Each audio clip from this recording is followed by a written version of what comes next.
first of all, apologies to any historians or philosophers in the room, because I'm basically going to do the classic physics professor thing and try and give a talk about somebody else's subject.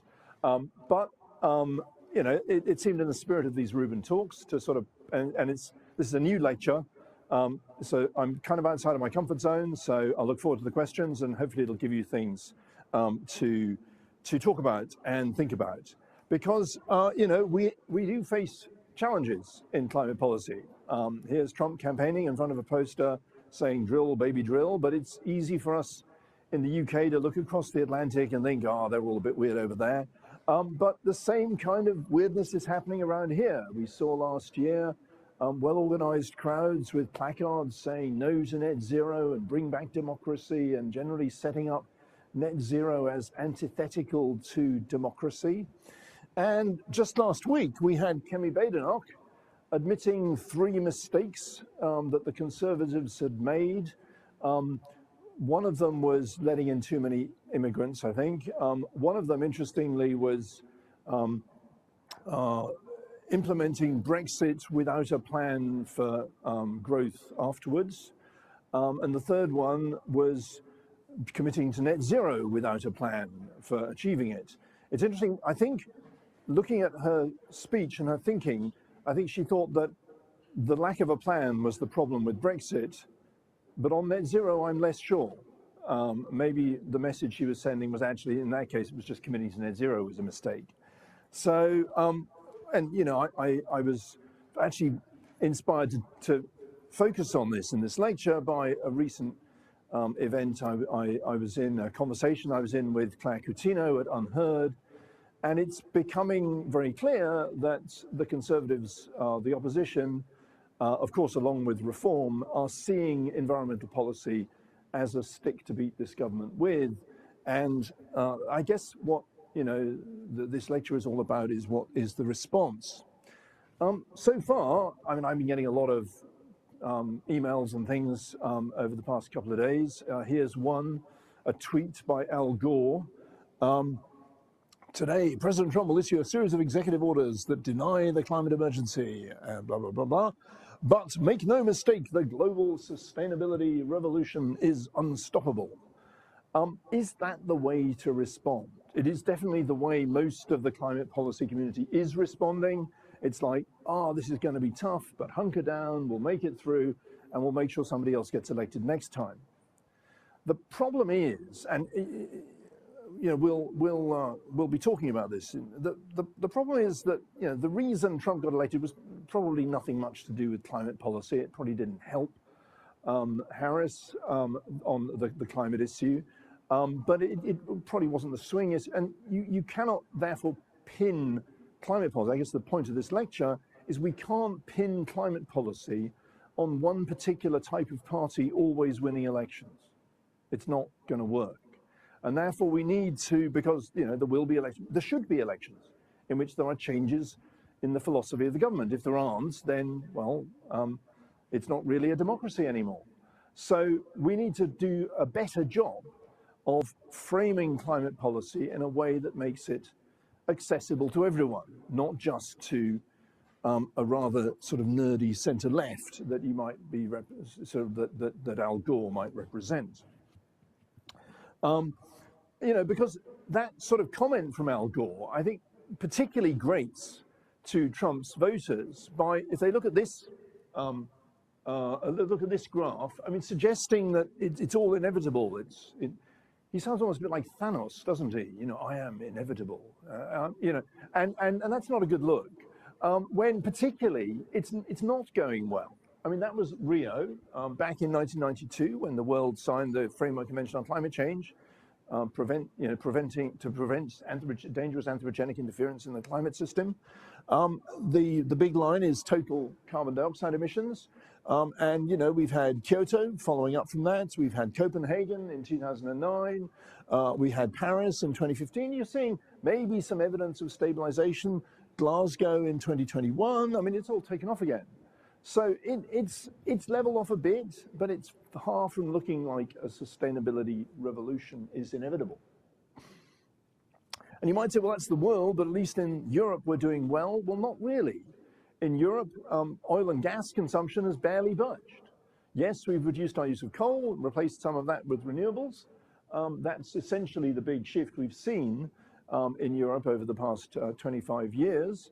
But, you know, that's only a fairly small fraction of the total amount of CO2 generated from fossil fuel use, even in climate progressive Europe. Now, in preparing for this lecture, I came across a really interesting paper, and you know, because it's a lecture, I think I need to show you some figures from papers and things. Stechmesser et al. In Science just last year did a really interesting econometric analysis of emissions data to identify breakpoints where, and then tried to associate. So they used the statistical properties of the emission time series from individual countries to identify where emissions seem to have turned downwards. And then they tried to see whether or not those breaks were associated with obvious policies. It's a way of sort of identifying what are the policies that actually work. And the headline of the paper was that, yeah, there are climate policies that work. They identified 63 policies. So here's just one of the little figures from the paper, but just to show you what this is. You see they found a point here. Do I have a pointer here? No, apparently I don't. Yeah, I've been waving this around. Anyway, okay, it doesn't matter. Good heavens, I hope I wasn't pressing the on-off button, but anyway, it should be all right. So you can see that sort of where the blue line departs from the red line, this is where actual emissions have departed from where, according to their statistical analysis, emissions would have gone if something hadn't happened. It was a sort of statistical break in the time series. And you can see that when we introduced a whole bunch of policies in the mid-2010s in the UK, things like renewable expansion plannings, renewable auctions, emission trading schemes, and so on, we did see a downturn in emissions, so evidence of success. They identified 63 policies, which they categorized into carbon pricing, subsidies, and regulations. And then there's some of them are providing information as well, but that was a smaller category. And the size of the spheres here show you the fractional impact and not the actual total amount of CO2 saved. And you can see that it's a different picture in developed economies and developing economies and so on. But there is evidence that some climate policies are working. And in total, these 63 successful policies saved an impressive sounding gigaton or so of carbon dioxide emissions per year. What does that look like? Well, just focus on that. That's where emissions would have been without these 63 policies, and the only policies they were able to show had any impact at all. And that's where they are. Okay, so yes, some climate policies work, but again, it doesn't exactly look like Al Gore's unstoppable revolution.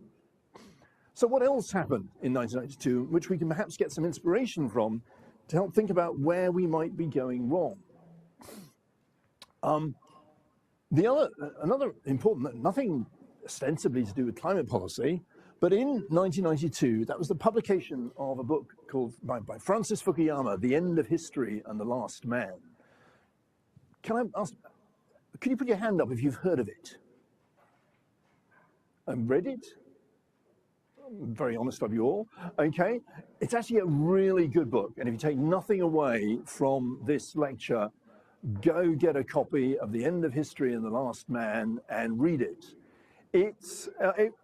I read it back in the 1990s, and I was totally inspired by this book, because the vision of Francis Fukuyama is, and then like a lot of people, and then about 10 years later, I thought, oh, that was ridiculous, and you know, he was totally wrong. And but if you go, so Fukuyama's thesis is that there is an inexorable progression of history towards rules-based liberal democracies. And the reason for this is because the liberal democracy, the modern state, the modern democratic state, is the state that satisfies the need of humanity, the need of humans for recognition, for what Hegel and Alexander Kojève referred to as the themos, the desire of every individual for recognition. And it was a very optimistic vision of the progression of mankind, and it definitely fired up a lot of people through the 1990s. We really felt that this was it. And many people think that, you know, the end of history came to a crashing end on September the 11th, 2001. But its influence in climate policy, I think, has persisted for much longer than that, because at the heart of Fukuyama's vision is a rules-based system, and at the heart, and I think thinking about Fukuyama's analysis of the progression of history and the tension between megalothemia, the tendency of individuals to try and set themselves up above everybody else, and isothemia, the desire of everybody to have recognition, equal recognition in a democracy. I think we can see lessons from this in understanding what is wrong with climate policy today and what we perhaps need to think about to do better. Because you could say that for climate policy, at least, the culmination of Fukuyama's vision was the Paris Agreement, when 190 countries gathered together and all signed up to limit global temperature to well below 2 degrees and a framework for building progress towards that. And crucially, this agreement came about not because of a global conflict or because sort of one group dominated another one. It came about through the kind of painstaking negotiations, extremely painstaking negotiations, that really lie at the heart of Fukuyama's vision of the modern, the post-historical democratic state. In another interesting sort of angle on this, The Last Man, by the way, in the title, refers to Nietzsche's Men Without Chests. And this is where Nietzsche is referring to basically what people are like in this post-historical era, where everybody's just really preoccupied with dotting commas and you know, managing to live a comfortable life. And nobody's out there strutting around with a big puffy chest doing what they used to do when history was around. And the process of negotiating these international agreements definitely does feel very much like the kind of situation in which Men Without Chests, and I apologize, I'm using the phrase as it was used in the phrase, but it's people without chests, shall we say, it's a very sort of Men Without Chests type scene, in the sense that it's dominated by the sort of nerdy types who really like worrying about semicolons, and it, you know, it inflames irritation of the men with chests, so to speak, those who don't like this post-historical vision. So let's get back to, so before I sort of get to wander off into historical philosophy, which I don't know anything about, we should get back to what I'm really slightly more qualified to talk to you about, which is this analysis of what climate policies work. And you'll see among them, carbon pricing is really everybody's favorite. Carbon pricing is loved by climate nerds the world over. I mean, I'm sure Sam would say, this is the first best. Economists, sorry, Sam, I shouldn't suggest that you're a man without chest, but you know, it's Hegel's phrase, or Nietzsche's phrase anyway. If you ask any economist sort of what's the right approach to getting down emissions, they'll tell you, well, put a price on carbon. That's the first thing you need to do. And, you know, here we go, some young people saying price carbon, save the planet, and some much older people, interestingly, there's notice generational divides there, saying no to the carbon tax. They're Australians.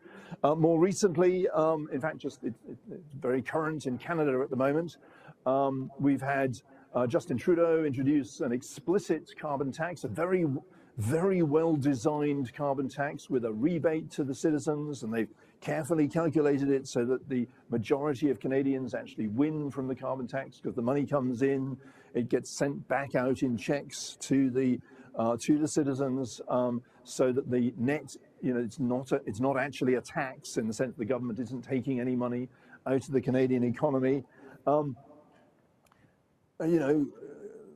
Fukuyama would be really proud of the Canadians for the design of that carbon tax, and the Canadians, unfortunately, an awful lot of Canadians hate it.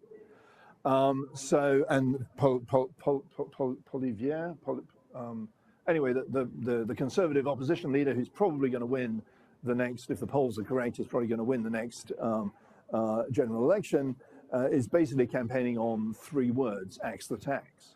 And my understanding is he doesn't really have many other policies, but that's good enough, and that's working for a lot of Canadians.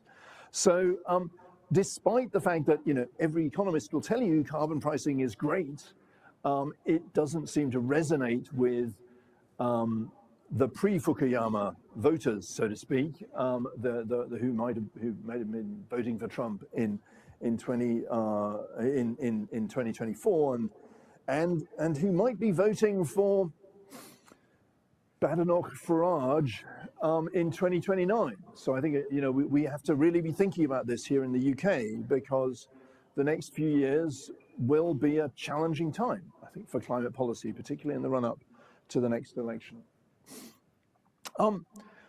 Where probably the place where carbon pricing is most in vogue, is most loved, is Brussels. Brussels, of course, is the ultimate sort of post-historical institutions there. We have a carbon price in Europe, which was extremely low, far too low to make any difference for a long time, but then finally started to take effect in 2020 or so.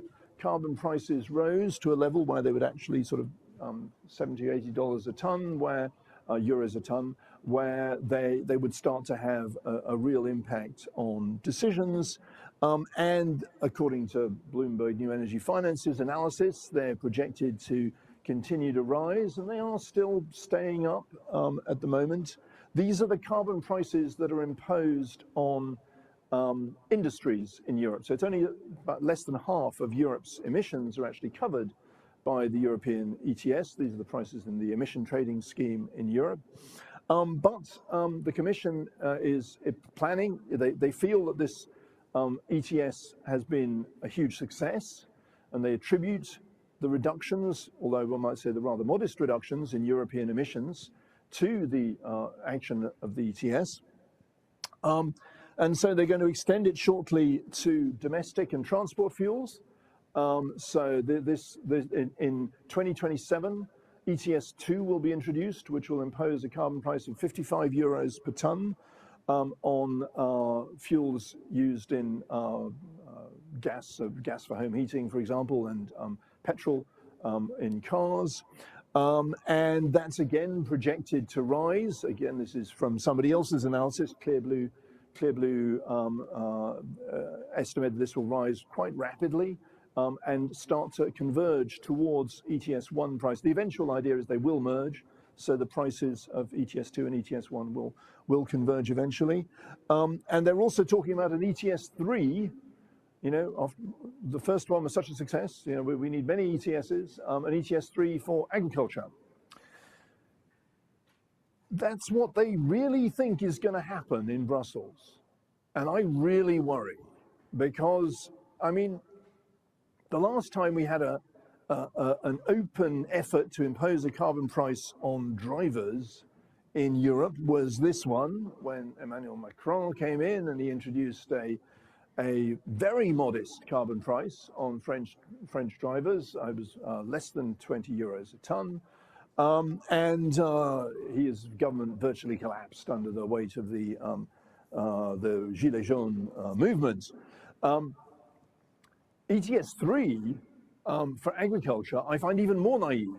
I mean, this is what happens when you do anything to affect Europe's farmers. That is a large pile of manure outside some government office in France. And one of the posters which has been dumped on it, I can see, is non-photovoltaic. They're basically saying no to, so, you know, all these issues. I don't think this protest was particularly about climate, but it's interesting that one of the placards was, you know, let's not have all these photovoltaics.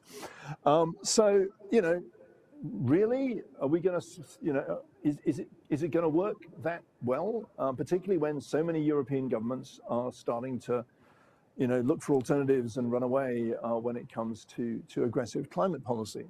Because, you know, if you actually look at what it'll take to price carbon out of the system, here's somebody's, I think this is Goldman Sachs, but it doesn't matter, they're all much the same, estimates of essentially what they call the marginal cost of reducing emissions. So it's the amount it costs to get rid of emissions as you move from, you know, your left to your right.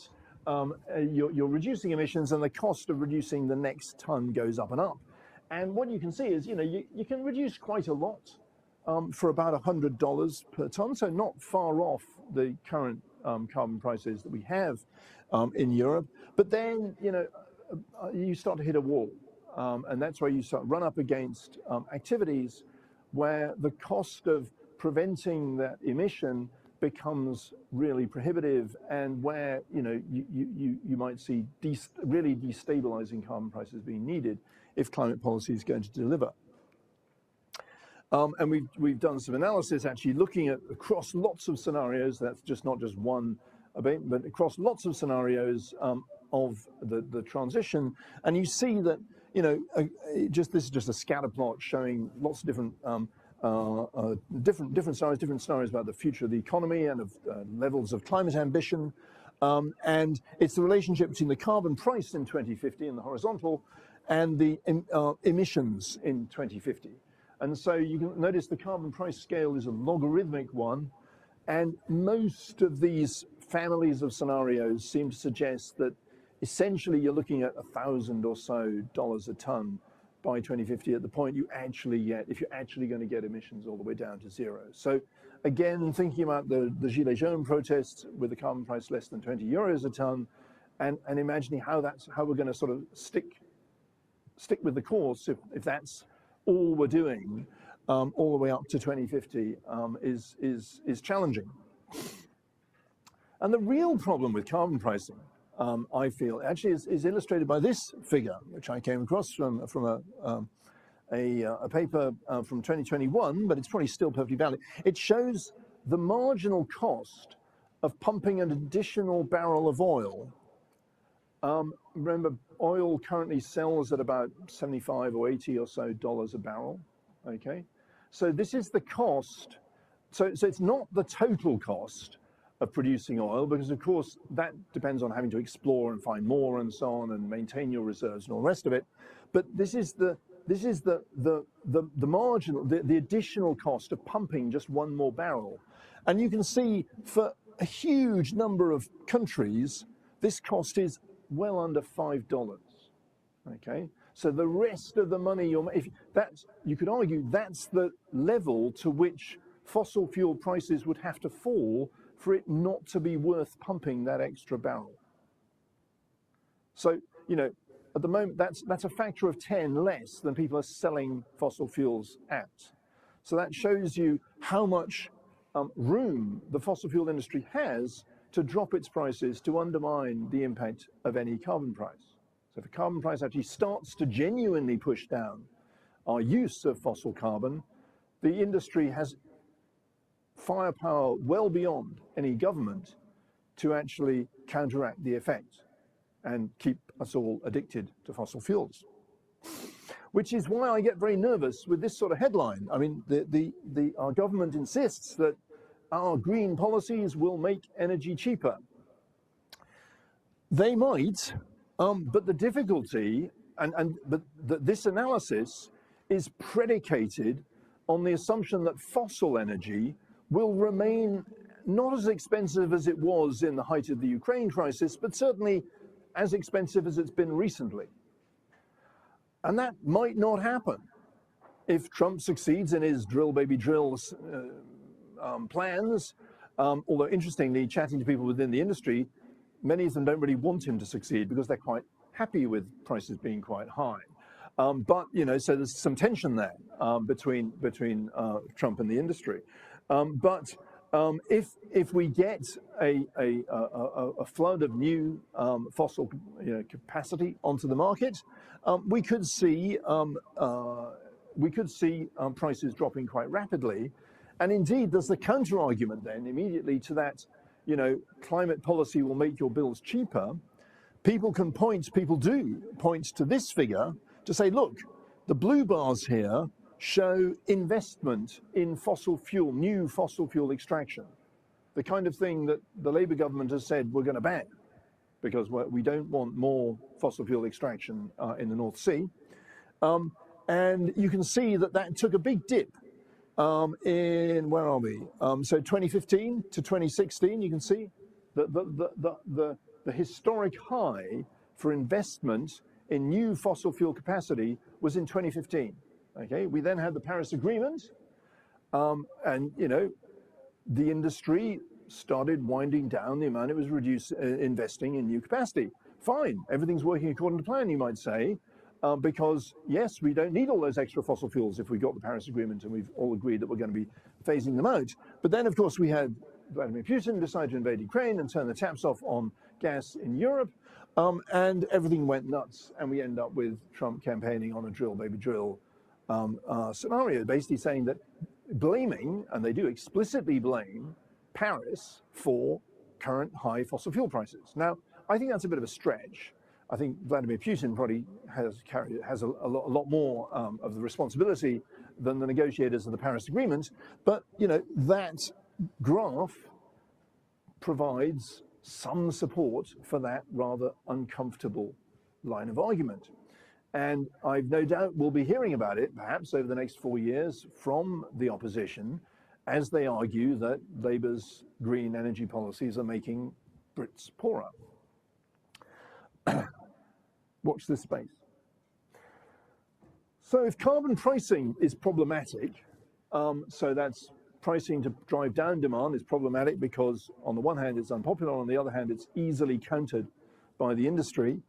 How about subsidies? I mean, subsidies are much more popular, and in fact most people are in agreement that the Inflation Reduction Act that the Biden administration introduced, and by the way I should say, because a lot of what I'm saying probably sounds rather critical of Biden administration's policies, I do think the Inflation Reduction Act is absolutely remarkable for a piece of legislation that you'll be able to see in the historical record. I mean, there's not in the geological record. There's not that many pieces of legislation that have that kind of colossal impact, and it's not likely to change because it's essentially based on subsidies. It's based on throwing money at the problem. While Trump is proposing to reverse some of those subsidies, he's not making any noises about reversing them all. So it seems that subsidies are something that everybody can be happy with.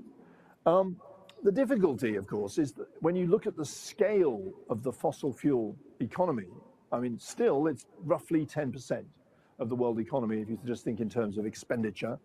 So one pound in every 10 we spend on fossil energy, which is quite a sobering statistic. And if you think we're going to somehow subsidize our way out of that with government money, it looks pretty daunting. And subsidies, therefore, are vulnerable. And many of us bear the scars of remembering that year following the Paris Agreement, when this bus was wandering around Britain saying, let's take back control, we send the EU 350 million pounds a week. Never mind whether it was true or not, it was effective. Britain voted leave. The sort of medium to high estimate of the cost of Britain's carbon dioxide removal program in 2050 will be, drumroll, about 350 million pounds a week. And a carbon dioxide removal program required for us to achieve net zero would have very significantly less obvious immediate benefits to the people of Britain than membership of the EU. So you can just imagine what future Farages will say. Well, why are we spending all this money on this carbon dioxide removal? Let's just spend it on our hospitals instead. If we switch off the carbon dioxide removal program for a few years, we won't even notice the difference, which is true. So if we frame it in that way, that basically government money is going to subsidize us out of this problem, it's not going to work. It's far too vulnerable to people stepping up and saying, no, I'd rather that government money was spent on my favorite thing. So this is all a bit gloomy. So what could work? Let's try and get more positive. What could work for everyone? So let's just think about some environmental success stories. Leaded petrol. We got rid of the lead in petrol. The pea super fogs in London. This is 1952. The View in London in 1952 killed tens of thousands of people, just that single incident. Acid rain in the 1980s. I remember when I was a teenager and a student, the acid rain problem was really high on people's. We were really concerned that the fish were dying in the lakes, the trees were dying across Norway, and so on. And the ozone hole, again, which is slightly more recent. But these are all big, transboundary, in many cases, environmental problems. Maybe not the air pollution one, that was a bit more local. Big environmental problems that we have actually managed to get to grips with and solve. As evidence that we've done it, I mean, that's lead levels in blood in the UK and across Europe, and you can see how they've gone down since the introduction of unleaded petrol. Pollution levels in the UK again have gone down spectacularly. We don't see these pea super fogs anymore. We cracked that one. pH of lakes in North America are recovering, while SO2 levels, sulfur dioxide levels, are falling. And the ozone layer it hasn't recovered yet, but it's certainly not getting, the hole in the ozone layer is not getting worse. And we actually do see in the data on the production and emissions of CFCs, of the chemicals that were responsible, we see this really dramatic impact of the Montreal Protocol in 1990, the Montreal Protocol in 1988, and then the London Amendment in 1990, which really sort of rapidly phased out those. So what do these successes have in common? And just thinking in terms of that analysis of climate policies we were talking about from the Stekemeyer et al. Paper, and with the possible exception of the pea super fog, the urban air pollution, they were all solved by regulations that had minimal impact on consumers. So, for a while you had to make a decision as to whether you filled your car with leaded or unleaded petrol, and sometimes the unleaded petrol was a little bit more expensive, sometimes a little bit cheaper than the leaded petrol, depending on where you were. And then eventually, they just phased out the leaded petrol and everybody had their cars retuned, and that was the end of that. The ozone problem, I remember as a student, actually, people were anxious about whether we should use aerosols. I like to point out to people, we didn't save the ozone layer by rationing deodorant. We fixed the stuff in the can. It was done by regulation on companies to say they had to stop the thing they were selling from causing an environmental harm. Likewise, sulfur dioxide, in North America, they did introduce a trading pricing system, elaborate trading pricing system for sulfur dioxide emissions. The entire market collapsed after about 2 years because people discovered that actually it was quite easy just to fit scrubbers on the chimneys, and so there was no need for this whole, in fact, I think various people lost quite a lot of money. Although I'm sure the designers of the SO2 trading system would claim that they were the ones, I think most people would say, actually, no, it was people saw the regulation coming, they fitted the scrubbers, they sorted the problem. So product standards work, and they can work politically, because in all of these cases, those environmental success stories did get through various governments of different complexions. So could they work for global warming? Well, I mean, they have done. This already looks like a piece of history, an incandescent light bulb. But only 10 years ago, there was quite a lot of tension in Britain about, Robert Dyers had an advert up in the, I noticed, you had an advert in the window. You can still buy traditional light bulbs here. Why would you want to? But, you know, you could. But very rapidly, the European Union and now the rest of the world is getting rid of these because they just didn't make any sense. They're very wasteful. They were more expensive, and you know, we have much better alternatives to replace them. Fridges. Here's Martha Stewart advertising a fridge in the 1960s or something, and this really remarkable figure shows the energy consumption of a typical US fridge, which was shot up from the 50s through to the 70s as the size of these fridges shot up as well. And then California Energy Commission set an efficiency standard for fridges back in the early 1970s, and they've progressively tightened this standard ever since. And you can see the energy consumption of these fridges has plummeted. So regulation working. So here's a product that badly needs regulation. This is the carbon intensity of oil. I think, well, you burn a barrel of oil, it's always going to generate the same amount of CO2. Well, not necessarily so. If that barrel of oil comes from Norway, it's actually the CO2 associated with the production, and I'm not speaking for anybody here, but I'm just telling you what's on the graph behind me. If that barrel of oil comes from Norway, the actual CO2 associated with the production of that oil is a very small percentage of the total, whereas if it comes from Venezuela, down at the bottom there, the actual emissions associated with that barrel of oil, because of the enormous carbon intensity of Venezuelan oil and gas production, oil production from there's some very heavy crudes they have there, it's almost double the actual carbon contained in the oil itself. And so there's, you know, clearly a need and an opportunity to reduce the carbon intensity of our use of fossil fuels themselves. We could, like the fridges, we can make fossil fuels more efficient themselves. And we can go further because we're going to need to, because if we just look at scenarios, ignore the, I borrowed a figure from a paper here, and so ignore the red and the yellow here if you don't mind, but just looking at the blue and the dark and pale blue, these are the standard IPCC scenarios that achieve less than 2 degrees and 1.5 degrees over the course of the century. And this is fossil fuel use, if you like, or expressed as the CO2 generated by fossil fuel use in these scenarios through this century.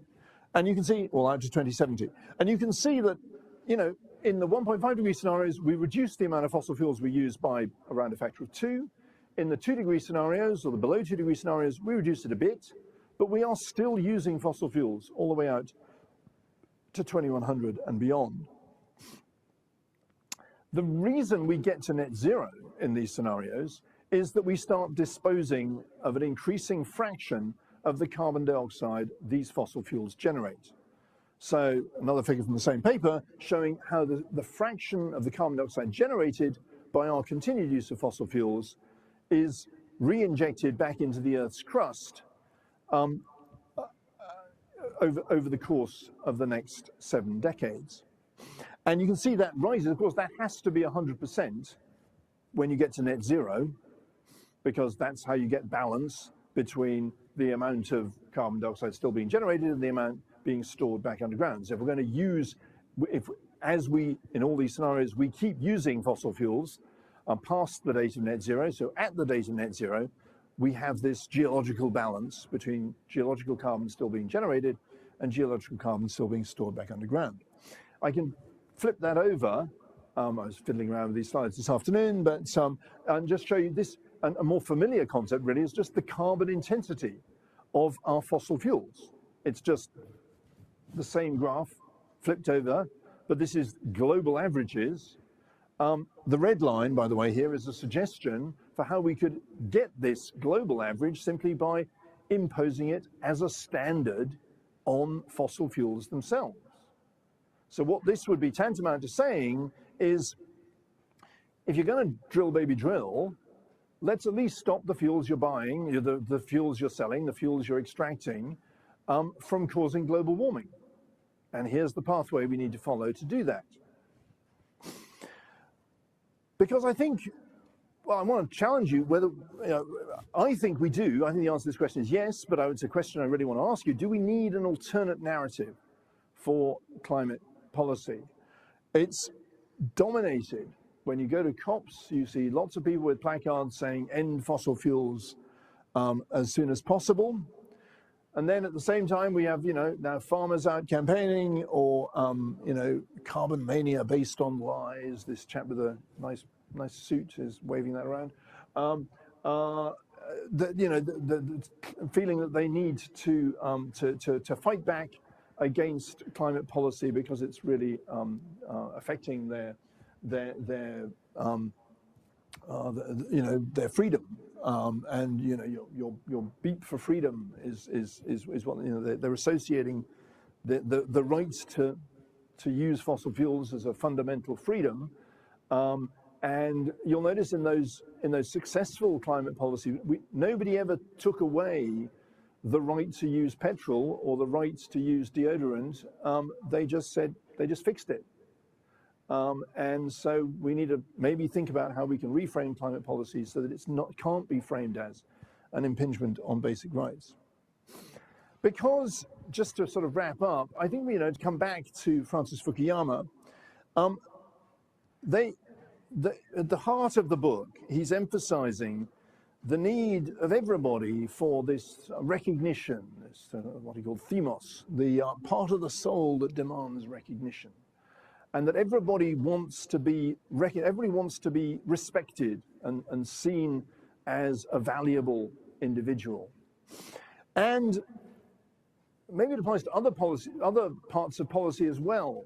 But there is a sense in which you could argue that our sort of rule by nerds approach to climate policy has disenfranchised the vast majority of the world population.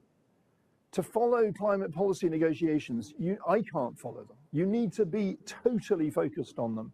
And then results emerge and you get told, okay, and this is the result. And now you have to,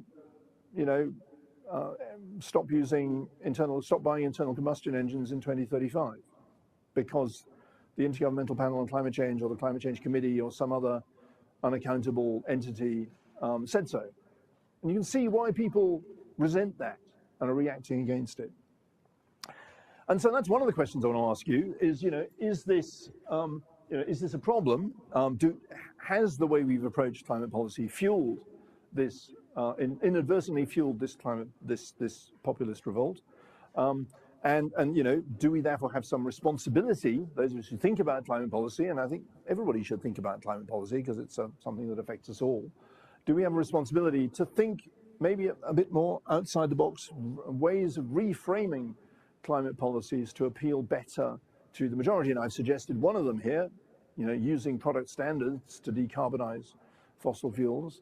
I know that many people in this university disagree strongly with this suggestion that I make because they feel that it simply undermines the case for phasing out fossil fuels as fast as possible. So I recognize that these are sort of controversial questions, but I don't think they're questions we can duck. I think they're questions that we are being challenged by global events at the moment to really engage with. So I hope I've given you some things to think about over dinner, and we will come back to them.